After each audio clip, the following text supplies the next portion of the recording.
ਭਲਵਾਨ ਜੀ, ਦੁਨੀਆ ਨੇ ਟੈਕਨੋਲੋਜੀ 'ਚ ਇੰਨੀ ਤਰੱਕੀ ਕਰ ਲਈ ਭਈ ਇੱਕ ਬੰਦਾ ਕੈਨੇਡਾ ਜਾਂ ਅਮਰੀਕਾ ਬੈਠਾ, ਉਹ ਇੱਕ ਸਕਿੰਟ 'ਚ ਤੁਹਾਡੇ ਸਾਹਮਣੇ ਆ ਜਾਂਦਾ।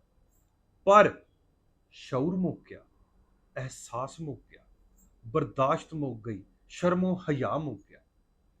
ਪੈਸੇ ਆ ਗਏ, ਗੱਡੀ ਲੈ ਲਈ, ਫਾਸਲੇ ਸਿਮਟਣੇ ਚਾਹੀਦੇ ਸੀ, ਪਰ ਅਜ਼ੀਜ਼ ਰਿਸ਼ਤੇਦਾਰਾਂ ਤੋਂ, ਦੋਸਤਾਂ ਤੋਂ ਦੂਰ ਹੋ ਗਿਆ। ਕਿਉਂ? ਗੱਡੀ ਆ ਗਈ।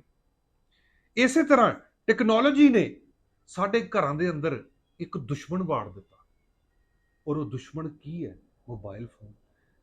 ਕੋਈ ਭੈਣ ਭਰਾ, ਮਾਂ ਪਿਓ ਔਰ ਮੀਆਂ ਬੀਵੀ ਇੱਕੋ ਜਗ੍ਹਾ ਬੈਠੇ ਹੋਣ ਦੇ ਬਾਵਜੂਦ ਇੱਕ ਦੂਸਰੇ ਨਾਲ ਗੱਲ ਨਹੀਂ ਕਰ ਰਹੇ, ਉਹਦੇ ਤੇ ਮਸਰੂਫ ਨੇ। ਅਹਿਸਾਸ ਮੁੱਕ ਗਿਆ। ਔਰ ਉਸੇ ਜਗ੍ਹਾ ਬੈਠੇ ਹੋਣ ਦੇ ਬਾਵਜੂਦ ਉਹਦਾ ਇਸਤੇਮਾਲ ਅਸੀਂ ਇਸ ਤਰ੍ਹਾਂ ਕਰ ਰਹੇ ਹਾਂ ਵੀ ਇਸ ਚੀਜ਼ ਦੀ ਹਯਾ ਹੀ ਮੁੱਕ ਗਈ ਕਿ ਮੇਰੀ ਭੈਣ ਬੈਠੀ ਆ, ਮੇਰੀ ਮਾਂ ਬੈਠੀ ਆ, ਮੇਰਾ ਪਿਓ ਬੈਠਾ, ਜੇ ਉਹਨਾਂ ਨੂੰ ਪਤਾ ਲੱਗ ਜਾਏ ਤੇ ਕੀ ਬਣੇ? ਹਯਾ ਮੁੱਕ ਗਈ।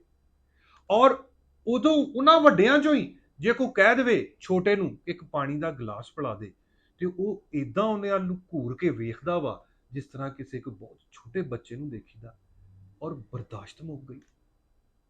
ਕੁਛ ਖਿਆਲ ਕਰੋ, ਮਤਲਬ ਆਪਣੇ ਅਜ਼ੀਜ਼ੋ ਅਕਾਰਬ, ਆਪਣੇ ਦੋਸਤਾਂ ਨੂੰ ਵਕਤ ਦਿਓ, ਉਹਨਾਂ ਨੂੰ ਸ਼ਊਰ ਦਿਓ, ਆਪ ਵੀ ਸ਼ਊਰ ਲਓ, ਉਹਨਾਂ ਦੇ ਅੰਦਰ ਅਹਿਸਾਸ ਔਰ ਬਰਦਾਸ਼ਤ ਪੈਦਾ ਕਰੋ, ਆਪਣੇ ਅੰਦਰ ਵੀ ਇਹਨਾਂ ਚੀਜ਼ਾਂ ਨੂੰ ਪੈਦਾ